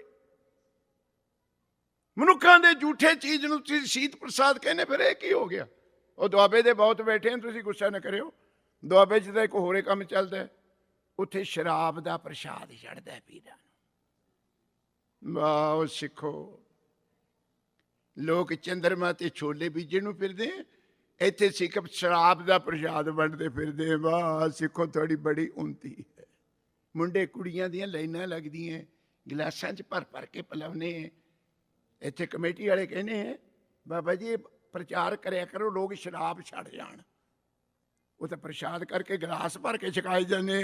ਅੱਜ ਕੋ ਸਤਨਾਮ, ਛੱਡੂਗਾ ਕੌਣ ਉਹਨਾਂ ਨੂੰ। ਕਿੱਧਰ ਨੂੰ ਤੁਰੇ ਫਿਰਦੇ ਆਪਾਂ। ਜੇ ਸ਼ਰਾਬ ਪ੍ਰਸ਼ਾਦ ਹੁੰਦਾ, ਕਿਹੜਾ ਪ੍ਰਸ਼ਾਦ ਕੀ ਹੈ। ਫਿਰ ਕਰਦੇ ਰਹਿਣ ਜਿਹੜੇ ਕਰਦੇ ਹੈ, ਉਹਨਾਂ ਦਾ ਪੀਰ ਹੈ। ਦਲੀਆ ਖਿਲਾਉਣ, ਗੁੜ ਖਿਲਾਉਣ, ਸ਼ਰਾਬ ਪਿਲਾਉਣ। ਦੁੱਖ ਤਾਂ ਤੁਹਾਡੇ ਤੇ, ਆਪਣਾ ਤਾਂ ਚਾਚਾ ਵੀ ਨਹੀਂ ਲੱਗਦਾ, ਤੁਸੀਂ ਉਹੀ ਘੜੀਸੀ ਫਿਰਦੇ ਆ ਵਿਚਾਰੇ ਨੂੰ। ਜਿਹੜਾ ਪ੍ਰਸ਼ਾਦ, ਸੀਤ ਪ੍ਰਸਾਦ ਕੇਵਲ ਗੁਰੂ ਗ੍ਰੰਥ ਸਾਹਿਬ ਜੀ ਦਾ, ਹੋਰ ਕਿਸੇ ਨੂੰ ਸੀਤ ਪ੍ਰਸਾਦ ਨਹੀਂ ਸਿੱਖਣੇ ਮੰਨਣਾ। ਤਾਂ ਪ੍ਰੇਮੀਓ, ਛਕਲੇ ਪੋਨੇ ਭਾਈ ਮਤੀ ਦਾਸ ਜੀ। ਮਤੀ ਦਾਸ ਜੀ ਕਹਿੰਦਾ, ਸਤਿਗੁਰ ਹੁਕਮ ਕਰੋ, ਇਹ ਔਰੰਗਜ਼ੇਬ ਤੁਹਾਨੂੰ ਕਤਲ ਕਰਨ ਨੂੰ ਫਿਰਦਾ, ਮੈਨੂੰ ਹੁਕਮ ਕਰੋ, ਇਹਦਾ ਸੀਸ ਵੱਢ ਕੇ ਤੁਹਾਡੇ ਚਰਨਾਂ 'ਚ ਲਿਆ ਦੇਵਾਂ ਸੀਤ ਪ੍ਰਸਾਦ। ਕਿਤੇ ਬਣ ਜਾਵੇ, ਦੁੱਖ ਨਾ ਮਨਾਇਓ, ਬਹੁਤ ਔਖਾ ਹੈ ਬਣਾਉਣਾ ਹੈ। ਕਿਤੇ ਸਮਾਂ ਮਿਲਿਆ ਤੁਹਾਨੂੰ ਲੋਹ ਪ੍ਰਕਾਸ਼ ਵਿੱਚੋਂ ਇਹਦੀ ਕਥਾ ਸੁਣਾਈਏ, ਕੜਾ ਪ੍ਰਸ਼ਾਦ ਕਿਵੇਂ ਬਣਦਾ, ਭੋਗ ਕਿਵੇਂ ਲੱਗਦਾ ਹੈ। ਹੁਣ ਨਾਰਾਜ਼ ਨਾ ਹੋਇਓ, ਲੱਗੇ ਨਾ ਲੱਗੇ, ਆਪਾਂ ਨੇ ਤਾਂ ਕੜਾਹੀ ਸਮਾਪਤੇ ਕਰ ਦੇਣੀ ਹੈ। ਅੱਜ ਕੋਈ ਸਤਨਾਮ, ਬਾਬੇ ਨੂੰ ਲੱਗੇ ਨਾ ਲੱਗੇ, ਆਪਾਂ ਉੱਥੇ ਬਚਣ ਨਹੀਂ ਦਿੰਦੇ। ਸਭ ਕੁਝ ਕਿਣਕਾ ਕਿਣਕਾ ਛਕ ਜਾਣਾ ਆਪਾਂ ਨੇ, ਪਰ ਬੜਾ ਔਖਾ ਹੈ ਭੋਗ ਲੱਗਣਾ। ਉੱਥੇ ਮਰਜ਼ਾਦਾ ਹੈ ਸਰਵਲੋਕ ਗ੍ਰੰਥ ਦੇ ਵਿੱਚ ਕੜਾ ਪ੍ਰਸ਼ਾਦ ਬਣਾਉਣ ਦੀ। ਉਹ ਸੀਤ ਪ੍ਰਸਾਦ ਮੈਂ ਸਿਰ ਵੱਢ ਕੇ ਲਿਆਵਾਂ, ਪਹਿਰੇਦਾਰ ਸੁਣਦਾ ਸੀ ਕਿ ਸਿੱਖ ਕੀ ਬੋਲਦਾ ਹੈ। ਨੌਵੇਂ ਪਾਤਸ਼ਾਹ ਸਮਝ ਗਏ, ਪਰ ਗੁਰੂ ਦਾ ਇੱਕੋ ਵਚਨ, ਇੱਕ ਵਚਨ 'ਚ ਤਸੱਲੀ ਕਰਤੀ। ਕਹਿੰਦੇ ਕੰਮ ਨਹੀਂ ਕਰਨਾ। ਮਤੀ ਦਾਸ ਜੀ ਕਹਿੰਦੇ ਕਿਉਂ? ਕਹਿੰਦੇ ਸਿੱਖਾ, ਇੱਥੇ ਸੀਸ ਦੇਣ ਆਏ, ਸੀਸ ਲੈਣ ਨਹੀਂ ਆਏ। ਇੱਕੋ ਵਚਨ ਗੁਰੂ ਦਾ। ਆਪਾਂ ਤਾਂ ਸੀਸ ਦੇਣ ਆਏ, ਤੂੰ ਸੀਸ ਲੈਣ ਦੀਆਂ ਗੱਲਾਂ ਕਰ, ਤਾਂ ਉਲਟ ਗੱਲ ਹੋ ਗਈ। ਆਪਾਂ ਨੇ ਸੀਸ ਦੇਣੇ। ਉਹ ਸਿਪਾਹੀ ਨੇ ਜਾ ਕੇ ਕਾਜੀ ਨੂੰ ਦੱਸਤਾ ਕਿ ਔਰੰਗਜ਼ੇਬ ਦਾ ਸਿਰ ਵੱਢਣ ਨੂੰ ਫਿਰਦਾ ਸਿੱਖ। ਲਓ ਸਮਝਿਓ, ਇਤਿਹਾਸ ਨੂੰ ਮਿਲਾਇਓ। ਔਰੰਗਜ਼ੇਬ ਦੇ ਸਿਰ ਵੱਢਣ ਦੀ ਗੱਲ ਤੋਂ ਮਤੀ ਦਾਸ ਦਾ ਸਿਰ ਚੀਰਨ ਦਾ ਹੁਕਮ ਹੋਇਆ ਸੀ। ਅੱਜ ਕੇ ਆਖੋ ਸਤਿਨਾਮ। ਇਹ ਸਾਡੇ ਬਾਦਸ਼ਾਹ ਦਾ ਸਿਰ ਵੱਢਣ ਫਿਰਦਾ, ਇਹਨੂੰ ਚੀਰੋ ਆਰੇ ਦੇ ਨਾਲ, ਤਾਂ ਇਹ ਫਤਵਾ ਲੱਗੇ। ਜਿਹੇ ਜਿਹਾ ਕੇਸ ਹੋਵੇ ਉਹ ਜਿਹੀ ਸਜ਼ਾ ਹੁੰਦੀ ਹੈ। ਬੰਨ ਲਿਆ ਮਤੀ ਦਾਸ ਜੀ ਨੂੰ, ਬੰਨ ਲਿਆ।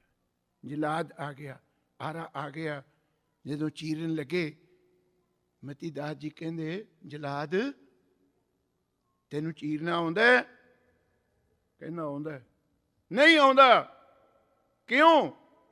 ਕਹਿੰਦਾ ਜਦੋਂ ਲੱਕੜੀ ਚੀਰੀ ਦੀ ਹੈ ਉਹਦੇ ਉੱਤੇ ਲਾਈਨ ਲਾਈ ਦੀ ਹੁੰਦੀ ਹੈ। ਤੁਹਾਨੂੰ ਪਤਾ ਕਾਲੇ ਜੇ ਸੂਤ ਦੀ ਲਾਈਨ ਲਾਉਂਦੇ ਹੁੰਦੇ ਸੀ ਆਪਾਂ।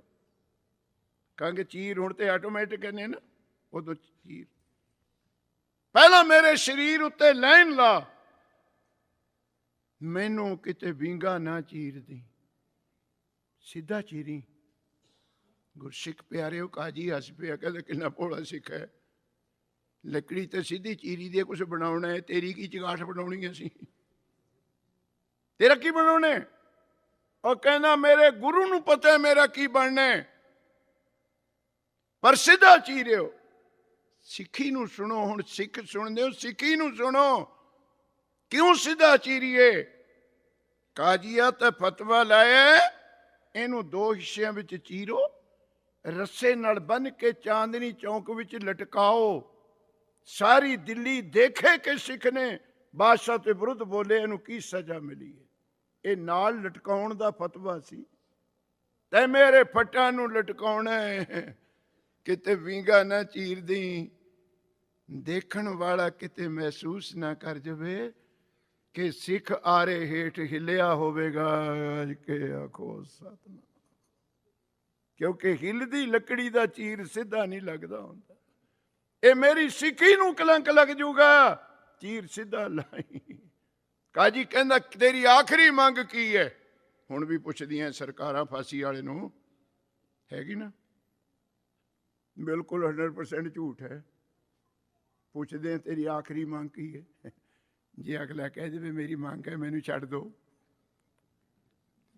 ਛੱਡ ਦੇ। ਤੁਸੀਂ ਖੁਦ ਨਹੀਂ ਇਹਨਾਂ ਗੱਲਾਂ ਨੂੰ ਸੋਚਦੇ। ਕਹਿੰਦੇ ਤੇਰੀ ਆਖਰੀ ਮੰਗ ਕੀ? ਉਹ ਕਹੋ ਮੈਨੂੰ ਛੱਡ ਦਿਓ। ਛੱਡਣ ਲੱਗੇ ਕਿਤੇ? ਇੱਥੇ ਡਰਾਮੇ ਹੁੰਦੇ ਸਾਰੇ। ਮਤੀ ਦਾਸ ਨੂੰ ਕਹਿੰਦੇ ਦੱਸ ਤੇਰੀ ਆਖਰੀ ਮੰਗ ਕੀ ਹੈ? ਮਤੀ ਦਾਸ ਜੀ ਕਹਿੰਦੇ ਆ ਕਾਜੀਆ, ਸਿੱਖ ਗੁਰੂ ਤੋਂ ਬਿਨਾਂ ਕਿਸੇ ਤੋਂ ਮੰਗਦਾ ਨਹੀਂ। ਜੋ ਕੁਛ ਮੰਗੂਗਾ ਮੈਂ ਗੁਰੂ ਤੋਂ ਮੰਗੂਗਾ। ਕਾਜੀ ਕਹਿੰਦਾ ਨਹੀਂ, ਉਹ ਗੱਲ ਨਹੀਂ। ਸ਼ਰ੍ਹਾ ਕਹਿੰਦੀ ਹੈ, ਸ਼ਰ੍ਹਾ, ਸ਼ਰ੍ਹਾ ਧਰਮ। ਸਜਾਏ ਮੌਤ ਵਾਲੇ ਨੂੰ ਪੁੱਛੋ। ਮਤੀ ਦਾਸ ਜੀ ਕਹਿੰਦੇ ਜੇ ਤੇਰੀ ਸ਼ਰ੍ਹਾ ਕਹਿੰਦੀ ਹੈ, ਮੇਰੀ ਵੀ ਕਹਿੰਦੀ ਹੈ। ਹੁਣ ਮੰਗ ਨਹੀਂ, ਹੁਣ ਸ਼ਰ੍ਹਾ ਵਿੱਚ ਆ ਗਈ। ਜਦ ਮੈਨੂੰ ਚੀਰੇਗਾ ਮੇਰਾ ਮੁਖ ਮੇਰੇ ਗੁਰੂ ਵੱਲ ਕਰ ਦੇ। ਪ੍ਰੇਮੀਓ, ਤੁਹਾਡੇ ਚਰਨਾਂ 'ਚ ਮੈਂ ਸਿਰ ਨਵਾ ਕੇ ਬੇਨਤੀ ਕਰਦਾ, 2 ਮਿੰਟ ਘਰ ਜਾ ਕੇ ਝਾਤੀ ਮਾਰਿਓ। ਸਾਡਾ ਮੁਖ ਗੁਰੂ ਵੱਲ ਹੈਗਾ। ਕੋਠੀਆਂ 'ਚ ਬੈਠਿਆਂ ਦਾ ਮੁਖ ਗੁਰੂ ਵੱਲ ਹੈ। 36 ਪ੍ਰਕਾਰ ਦੇ ਭੋਜਨ ਛਕਦਿਆਂ ਦਾ ਗੁਰੂ ਵੱਲ ਮੁਖ ਹੈ। ਉਹ ਸਿੱਖ ਜਿਹੜਾ ਆਰੇ ਦੇ ਦੰਦਿਆਂ ਹੇਠ ਕਹਿੰਦਾ ਸੀ ਮੇਰਾ ਗੁਰੂ ਵੱਲ ਮੁਖ। ਆ ਗਿਆ ਪਿੰਜਰਾ ਸਾਹਮਣੇ ਹੋਏ। ਬਾਪੂ ਨੇ ਪੁੱਤ ਦੀਆਂ ਅੱਖਾਂ ਵਿੱਚ ਅੱਖਾਂ ਪਾਈਆਂ, ਪੁੱਤ ਨੇ ਬਾਪੂ ਦੇ ਨੇਤਰਾਂ ਵਿੱਚ ਨੇਤਰ ਪਾਏ, ਪੁੱਤ ਨੇ ਬਾਪੂ ਦੇ ਦਰਸ਼ਨ ਕੀਤੇ, ਬਾਪੂ ਨੇ ਪੁੱਤ ਦੇ ਕੀਤੇ। ਅੱਖਾਂ ਮਿਲੀਆਂ। ਅੱਖਾਂ ਵਿੱਚ 3 ਗੁਣ ਨੇ, 3 ਤ੍ਰਿਲੋਚਨ। ਇੱਕ ਨਹੀਂ, ਆ ਦੇਖਣ ਦਾ ਨਾ ਕਿਹੋ, ਦੇਖਦੀਆਂ ਤਾਂ ਹੈ ਨਾ। ਇਹ ਅੱਖਾਂ ਜੀਭ ਤੋਂ ਬਿਨਾਂ ਬੋਲ ਲੈਂਦੀਆਂ ਨੇ, ਸਮਝਿਓ। ਜੀਭ ਦੀ ਲੋੜ ਨਹੀਂ। ਅੱਖਾਂ ਬੋਲ ਦੱਸ ਦਿੰਦੀਆਂ ਨੇ, ਬੋਲ ਜਾਂਦੀਆਂ ਨੇ। ਅੱਖਾਂ ਵਿੱਚ ਗੁਣ ਹੈ, ਕੰਨਾਂ ਤੋਂ ਬਿਨਾਂ ਸੁਣ ਲੈਂਦੀਆਂ ਨੇ। ਅੱਜ ਕੇ ਆਖੋ ਸਤਿਨਾਮ। ਇਹ ਜੀਭ ਤੋਂ ਬਿਨਾਂ ਬੋਲ ਜਾਂਦੀਆਂ ਨੇ, ਇਹ ਕੰਨਾਂ ਤੋਂ ਬਿਨਾਂ ਸੁਣ ਵੀ ਲੈਂਦੀਆਂ ਨੇ। ਗੁਰੂ ਤੇਗ ਬਹਾਦਰ ਜੀ ਪਿੰਜਰੇ ਵਿੱਚ ਬੜਾ ਮੁਸ਼ਕਿਲ ਸੱਜਾ ਹੱਥ ਚੁੱਕਿਆ ਤੇ ਆਪਣੀ ਦਸਤਾਰ ਥੋੜੀ ਜੀ ਪੱਲਾ ਹਟਾ ਕੇ ਵਿੱਚੋਂ ਕੰਘਾ ਕੱਢਿਆ। ਕੰਘਾ ਖੱਬੇ ਹੱਥ 'ਚ ਫੜ ਕੇ ਮਤੀ ਦਾਸ ਦੇ ਸਾਹਮਣੇ ਕਰ ਦਿੱਤਾ। ਵੇਖਿਆ ਮਤੀ ਦਾਸ ਨੇ ਤੇ ਸੱਜੇ ਹੱਥ ਦੀ ਉਂਗਲੀ ਮਹਾਰਾਜ ਦੰਦਿਆਂ ਤੇ ਫੇਰਨ ਲੱਗ ਪਏ। ਦੰਦਿਆਂ ਤੇ ਵੇਖ ਰਿਹਾ ਗੁਰੂ ਦਾ ਸਿੱਖ, ਸਨੇਹਾ ਸਨੇਹਾ ਪੁੱਜ ਗਿਆ। ਸਿਰ ਝੁਕਾ ਦਿੱਤਾ ਮਤੀ ਦਾਸ ਜੀ ਨੇ। ਨੌਵੇਂ ਪਾਤਸ਼ਾਹ ਜੀ ਨੇ ਕੰਘਾ ਸਜਾ ਲਿਆ ਸਿਰ ਉੱਤੇ। ਕੀ ਸਨੇਹਾ? ਉਹ ਸਿੱਖ, ਆ ਜਿਹੜਾ ਮੇਰੇ ਸਿਰ ਵਿੱਚ ਕੰਘਾ ਹੈ ਨਾ, ਇਹਦੀ ਲੱਕੜੀ ਦੀ ਕੀਮਤ 1 ਪੈਸਾ ਵੀ ਨਹੀਂ। ਉਦੋਂ ਤਾਂ 1 ਪੈਸੇ ਦੇ 10 ਆ ਜਾਂਦੇ ਹੋਣੇ। ਕੰਘੇ ਦੀ ਲੱਕੜੀ ਦੀ ਕੀਮਤ ਨਹੀਂ ਹੁੰਦੀ। ਇਹਦੀ ਲੱਕੜੀ 1 ਪੈਸੇ ਦੀ ਵੀ ਨਹੀਂ। ਪਰ ਪੁੱਤਰਾ, ਇਸ ਲੱਕੜੀ ਨੇ ਆਪਣੇ ਵਿੱਚ ਚੀਰ ਲਵਾ ਲਿਆ। ਇਹ ਮੇਰੇ ਸਿਰ ਤੇ ਜਾ ਬੈਠੀ। ਸਮਝਦੇ ਹੋ? ਉਹ ਲੱਕੜੀ ਹੈ, ਪਰ ਸਿਰ ਤੇ ਕਿਉਂ ਬੈਠੀ ਹੈ? ਚੀਰ ਲਵਾ ਲਿਆ ਉਸ ਲੱਕੜੀ ਨੇ। ਉਹ ਮੇਰੇ ਪੁੱਤਰਾ, ਆ ਤੇਰਾ ਜਿਹੜਾ ਸਰੀਰ ਹੈ ਵੀ ਮਿੱਟੀ ਹੈ, 1 ਨਵਾਂ ਪੈਸਾ ਵੀ ਕੰਮ ਨਹੀਂ ਆਉਣਾ। ਲੋਹਾ ਦੇ ਚੀਰ ਤੂੰ ਸਿੱਖੀ ਦੇ ਸਿਰ ਤੇ ਬਹਿ ਜਾਏਗਾ। ਕਿ ਆਖੋ ਸਤਿਨਾਮ। ਇਹ ਚੀਰ ਲਵਾ ਕੇ ਨਵੇਂ ਪੈਸੇ ਦੀ ਲੱਕੜੀ ਸਿਰ ਤੇ ਬਹਿ ਗਈ ਹੈ। ਜੇ ਤੂੰ ਵੀ ਚੀਰ ਲਵਾ ਲੇਗਾ, ਸਿੱਖੀ ਦੇ ਸਿਰ ਤੇ ਬੈਠਾ ਹੈ ਅੱਜ।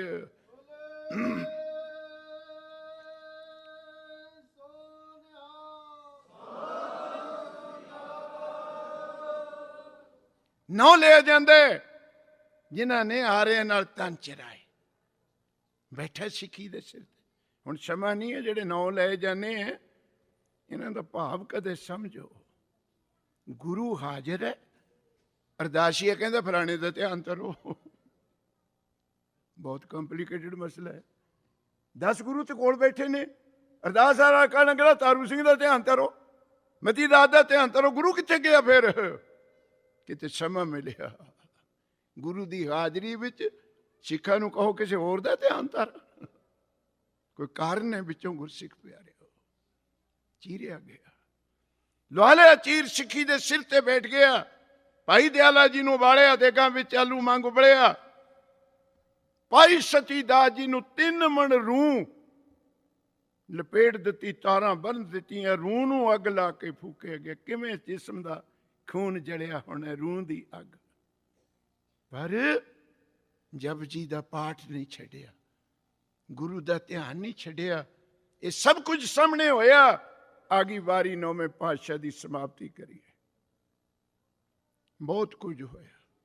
ਪਿੰਜਰਾ ਬੜਾ ਖਤਰਨਾਕ, ਪਰ ਉਹ ਤਾਂ ਦੇਹ ਪਿੰਜਰੇ ਵਿੱਚ ਸੀ। ਜੋ ਨਰ ਦੁੱਖ ਮੈਂ ਦੁੱਖ ਨਹੀਂ ਮਾਨੇ, ਸੁਖ ਸਨੇਵਰ ਭੈ ਨਹੀਂ ਜਾ ਕੇ ਕੰਚਨ ਮਾਟੀ ਮਾਨੇ। ਉਹ ਤੇ ਇੱਥੇ ਪੁੱਜੇ ਹੋਏ ਸੀ। ਤੇ ਗੁਰਸਿੱਖ ਪਿਆਰਿਓ, ਆਖਰੀ ਸੀਨ ਮਹਾਰਾਜ ਦੀ ਸ਼ਹੀਦੀ ਦਾ। ਉਸ ਸਮੇਂ ਔਰੰਗਜ਼ੇਬ ਦਿੱਲੀ ਨਹੀਂ ਸੀ, ਨੋਟ ਕਰ ਲਿਓ। ਔਰੰਗਜ਼ੇਬ ਬਾਹਰ ਸੀ, ਕਾਜੀ ਸੀ। ਛੋਟਾ ਵੱਡਾ ਇਕੱਠੇ ਹੋ ਕੇ ਵੀ ਆ ਜਾਂਦੇ ਸੀ। 3 ਸ਼ਰਤਾਂ ਮਹਾਰਾਜ ਦੇ ਸਾਹਮਣੇ ਰੱਖੀਆਂ ਕਿ ਸਭ ਤੋਂ ਪਹਿਲਾਂ ਇਸਲਾਮ ਕਬੂਲ ਕਰ ਲਓ, ਮੁਸਲਮਾਨ ਬਣ ਜਾਓ। ਨੰਬਰ 2, ਜੇ ਮੁਸਲਮਾਨ ਨਹੀਂ ਬਣਨਾ, ਕਰਾਮਾਤ ਦਿਖਾਓ। ਤੁਹਾਡੇ ਪੋਤੇ ਨੇ 72 ਕਰਾਮਾਤਾਂ ਦਿਖਾਈਆਂ ਰਾਮ ਰਾਏ ਨੇ, ਤੁਸੀਂ ਵੀ ਦਿਖਾਓ। ਨੰਬਰ 3, ਜੇ ਦੋਏ ਕੰਮ ਨਹੀਂ ਕਰਨੇ, ਫਿਰ ਮੌਤ ਕਬੂਲ ਕਰੋ। ਜਵਾਬ ਸੁਣੋ। ਨੌਵੇਂ ਪਾਤਸ਼ਾਹ ਕਹਿੰਦੇ, ਕਾਜੀਆ ਮੈਂ ਮੁਸਲਮਾਨ ਬਣ ਜਾਣਾ, ਇੱਕ ਸ਼ਰਤ ਹੈ ਮੇਰੀ। ਕਹਿੰਦਾ ਕਿਹੜੀ? ਮੈਨੂੰ ਐਂ ਦੱਸ, ਮੁਸਲਮਾਨ ਬਣਨ ਤੋਂ ਬਾਅਦ ਮੈਂ ਮਰੂੰਗਾ ਤਾਂ ਨਹੀਂ? ਨੌਵੇਂ ਪਾਤਸ਼ਾਹ ਦੀ ਵਰਡਿੰਗ। ਕਾਜੀ ਕਹਿੰਦਾ ਮਰਨਾ ਤਾਂ ਫਿਰ ਵੀ ਹੈ। ਨੌਵੇਂ ਪਾਤਸ਼ਾਹ ਫੇਰ ਕਹਿੰਦੇ, ਤੇਰੇ ਧਰਮ ਤੋਂ ਮੈਂ ਕੀ ਗਠੇ ਲੈਣੇ, ਮੈਂ ਆਪਣੇ 'ਚ ਮਰੂੰਗਾ। ਅੱਜ ਕੇ ਆਖੋ ਸਤਨਾਮ। ਜਦ ਮੌਤ ਹੀ ਆਉਣੀ ਹੈ, ਮੈਂ ਆਪਣਾ ਧਰਮ ਕਿਉਂ ਛੱਡਾਂ? ਇਹ ਤਾਂ ਮੈਨੂੰ ਗਰੰਟੀ ਦੇ ਮਰੇਗਾ ਨਹੀਂ। ਮੈਨੂੰ ਮੁਸਲਮਾਨ ਕਬੂਲ ਹੈ। ਨੰਬਰ 2 ਕਰਾਮਾਤ। ਨੌਵੇਂ ਪਾਤਸ਼ਾਹ ਕਹਿੰਦੇ ਕਾਜੀਆ, ਸਿੱਖ ਕਰਾਮਾਤ ਦਿਖਾਉਂਦਾ ਨਹੀਂ, ਸਿੱਖ ਕਰਾਮਾਤ ਦੇਖਣ ਆਉਂਦਾ। ਉਹ ਤੁਹਾਡੇ ਬਾਪੂ ਗੁਰੂ ਗੋਬਿੰਦ ਸਿੰਘ ਨੇ ਕੀ ਕਿਹਾ? 14 ਜੰਗ ਲੜੇ, ਅੰਮ੍ਰਿਤ ਛਕਾਤਾ, ਖਾਲਸਾ ਪੰਥ ਸਾਜਤਾ, ਇੰਨੀਆਂ ਕੁਰਬਾਨੀਆਂ, ਕਹਿ ਦਿੱਤਾ ਮੈਂ ਨਹੀਂ ਕੁਝ ਵੀ ਕੀਤਾ। ਸਿੱਖੋ ਤੁਸੀਂ ਕਹੋ ਜੋ ਕੁਝ ਕਰਨਾ, ਮੈਂ ਨਹੀਂ ਕੀਤਾ। ਕਰ ਵਾਹਿਗੁਰੂ ਰਿਹਾ ਸੀ, ਮੈਂ ਤਾਂ ਦੇਖ ਰਿਹਾ ਸੀ, ਦੇਖਣ ਆਇਓ ਜਗਤ ਤਮਾਸ਼ਾ।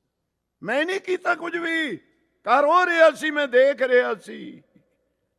ਸਿੱਖ ਕਰਾਮਾਤ ਦਿਖਾਉਣ ਨਹੀਂ ਆਇਆ, ਕੁਦਰਤ ਦੀ ਕਰਾਮਾਤ ਦੇਖਣ ਆਇਆ। ਕਹਿੰਦੇ ਫਿਰ ਮੌਤ ਕਬੂਲ ਕਰ। ਹੱਸ ਪਏ ਨੌਵੇਂ ਪਾਤਸ਼ਾਹ। ਕਾਜੀ ਕਹਿੰਦਾ ਹੱਸੇ ਕਿਉਂ ਹੈ? ਮਰਦ ਕਹਿੰਦੇ ਤੇਰੀ ਮੂਰਖਮਤੀ ਤੇ। ਕਹਿੰਦੇ ਕਾਦੀ ਮੂਰਖਮਤੀ? ਓਏ ਮੂਰਖਾ, ਮੈਨੂੰ ਕਹਿੰਦੇ ਮੌਤ ਕਬੂਲ ਕਰੋ, ਜਿੱਦਣ ਤੇਰੀ ਆ ਗਈ ਤੂੰ ਕਿਹੜਾ ਮੋੜ ਦੇਗਾ? ਕੋ ਸਤਨਾਮ, ਇਹ ਤਾਂ ਜਿਹਦੀ ਆ ਜਾਵੇ ਉਹਨੂੰ ਕਬੂਲ ਕਰਨੀ ਪੈਣੀ ਹੈ। ਮੈਨੂੰ ਕਹਿੰਦਾ ਕਬੂਲ ਕਰ, ਤੂੰ ਕਹਿ ਦੇਗਾ ਕੱਲ ਨੂੰ ਆਈ। ਆਈ ਨਾ ਮੇਟਣ ਕੋ ਸਮਰੱਥ ਨਹੀਂ, ਇਹ ਤੇ ਜਿਹਦੀ ਆ ਗਈ ਕਬੂਲ ਕਰਨੀ ਪੈਣੀ ਹੈ। ਆਖਰੀ ਸਵਾਲ 1 ਮਿੰਟ ਵਿੱਚ ਕਾਜੀ ਇਕੱਠੇ ਹੋ ਕੇ ਆ ਗਏ। ਬੜਾ ਅਹਿਮ ਸਵਾਲ ਕੀਤਾ, ਅਹਿਮ, ਬੜਾ ਕੰਪਲੀਕੇਟਡ ਸਵਾਲ ਨੌਵੇਂ ਪਾਤਸ਼ਾਹ ਦੇ ਅੱਗੇ। ਉਹ ਤੇ ਬਾਅਦ ਸ਼ਹੀਦੀ ਹੈ। ਕਾਜੀ ਕਹਿੰਦੇ ਤੁਹਾਨੂੰ ਸਿੱਖ ਕਹਿੰਦੇ ਨੌਵਾਂ ਨਾਨਕ, ਨਾਨਕ ਦੀ ਗੱਦੀ ਤੇ ਬੈਠੇ ਨੌਵੇਂ ਗੁਰੂ। ਤੁਸੀਂ ਨੌਵੇਂ ਨਾਨਕ ਤੱਕ ਹੋਣੇ ਹੋ, ਪਰ ਤੁਸੀਂ ਨਾਨਕ ਦਾ ਰਾਹ ਛੱਡ ਦਿੱਤਾ, ਤੁਸੀਂ ਨਾਨਕ ਦੀ ਗੱਲ ਨਹੀਂ ਮੰਨੀ। ਇਹ ਆਖਰੀ ਸਵਾਲ ਹੈ ਕਾਜੀਆਂ ਦਾ, ਤੁਸੀਂ ਨਾਨਕ ਦੇ ਰਾਹ ਤੇ ਨਹੀਂ ਚੱਲੇ। ਨੌਵੇਂ ਪਾਤਸ਼ਾਹ ਕਹਿੰਦੇ ਕੀ ਰਾਹ ਛੱਡਿਆ? ਤੁਹਾਨੂੰ ਯਾਦ ਹੋਣਾ ਰਾਮ ਰਾਏ ਨੇ ਸਾਰੀ ਆਸਾ ਦੀ ਵਾਰ ਦੀ ਕਥਾ ਔਰੰਗਜ਼ੇਬ ਦੇ ਦਰਬਾਰ ਵਿੱਚ ਸੁਣਾਈ ਸੀ, ਉਹਨਾਂ ਨੂੰ ਸਭ ਨੂੰ ਪਤਾ ਸੀ। ਕਹਿੰਦੇ ਰਾਹ ਛੱਡ ਦਿੱਤਾ ਕਿਉਂ? ਗੁਰੂ ਨਾਨਕ ਨੇ ਤਾਂ ਜਨੇਊ ਪਾਇਆ ਨਹੀਂ ਹੈ, ਤੁਸੀਂ ਜਨੇਊ ਖਾਤਰ ਸਿਰ ਦੰਦੇ ਫਿਰਦੇ ਹੋ। ਇਹ ਗੁਰੂ ਨਾਨਕ ਦਾ ਰਾਹ ਨਹੀਂ। ਗੁਰੂ ਨਾਨਕ ਨੇ ਤਾਂ ਤਿਲਕ ਜੰਜੂ ਰੱਖੇ ਹੀ ਨਹੀਂ, ਤੁਸੀਂ ਉਹਦੇ ਖਾਤਰ ਮਰਨ ਆਏ ਹੋ। ਇਹ ਨਾਨਕ ਦਾ ਰਾਹ ਨਹੀਂ ਹੈ। ਸਤਿਗੁਰ ਤੇਗ ਬਹਾਦਰ ਸਾਹਿਬ ਕਹਿੰਦੇ ਕਾਜੀਓ, ਨਾ ਤੁਹਾਨੂੰ ਨਾਨਕ ਦਾ ਪਤਾ ਹੈ ਤੇ ਨਾ ਜਨੇਊ ਦਾ ਪਤਾ ਹੈ।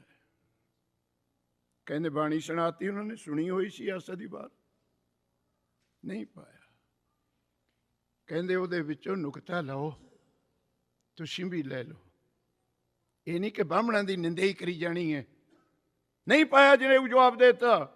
ਮਹਾਰਾਜ ਕਹਿੰਦੇ ਹੈ ਹੀ ਤਾਂ ਪਾਂਡੇ ਘੱਟ ਪਾ, ਮੈਂ ਤਾਂ ਬੈਠਾ। ਗੱਲ ਵਿੱਚੋਂ ਕੀ? ਕਹਿੰਦੇ ਨਾਨਕ ਨੂੰ ਨਹੀਂ ਜਾਣਿਆ। ਕਹਿੰਦੇ ਕਿਉਂ? ਸੁਣੋ ਪਿਆਰ ਦੇ ਨਾਲ, ਆਖਰੀ ਸਵਾਲ ਜਵਾਬ ਹੈ। ਸਤਿਗੁਰ ਕਹਿੰਦੇ ਕਾਜੀਓ, ਗੁਰੂ ਨਾਨਕ ਚਾਹੁੰਦੇ ਨਹੀਂ ਸੀ ਜਨੇਊ ਪਾਉਣਾ। ਉਹਨਾਂ ਦੀ ਕੁਲ ਦੀ ਰੀਤੀ, ਬ੍ਰਾਹਮਣ ਜ਼ੋਰ ਨਾਲ ਪਾ ਰਹੇ ਸੀ, ਧੱਕੇ ਨਾਲ ਪਾ ਰਹੇ ਸੀ। ਸਤਿਗੁਰ ਚਾਹੁੰਦੇ ਨਹੀਂ ਸੀ, ਧੱਕੇ ਨਾਲ ਪਾਇਆ ਜਾ ਰਿਹਾ ਸੀ। ਉਹ ਕਾਜੀਓ, ਗੁਰੂ ਨਾਨਕ ਦੇ ਧੱਕੇ ਨਾਲ ਜਨੇਊ ਪਾਇਆ ਜਾ ਰਿਹਾ ਸੀ, ਬਾਬੇ ਨਾਨਕ ਨੇ ਧੱਕੇ ਨਾਲ ਪੈਣ ਨਹੀਂ ਦਿੱਤਾ।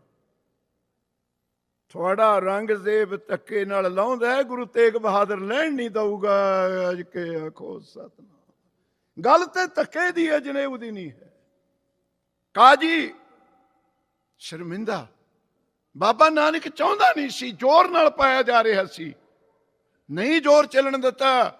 ਤੁਹਾਡਾ ਬਾਦਸ਼ਾਹ ਜ਼ੋਰ ਨਾਲ ਲਾਉਂਦਾ ਤੇ ਗੁਰੂ ਤੇਗ ਬਹਾਦਰ ਲਾਉਣ ਵੀ ਨਹੀਂ ਦਊਗਾ। ਜੇ ਧੱਕੇ ਨਾਲ ਬਾਬੇ ਨਾਨਕ ਨੇ ਪੈਣ ਨਹੀਂ ਦਿੱਤਾ, ਇਹ ਵੀ ਉਹੀ ਨਾਨਕ ਹੈ, ਹੁਣ ਧੱਕੇ ਨਾਲ ਲਾਉਣ ਵੀ ਨਹੀਂ ਦਊਗਾ। ਉਹ ਜਨੇਊ ਫਿਰ ਪਾ ਦਿੱਤਾ।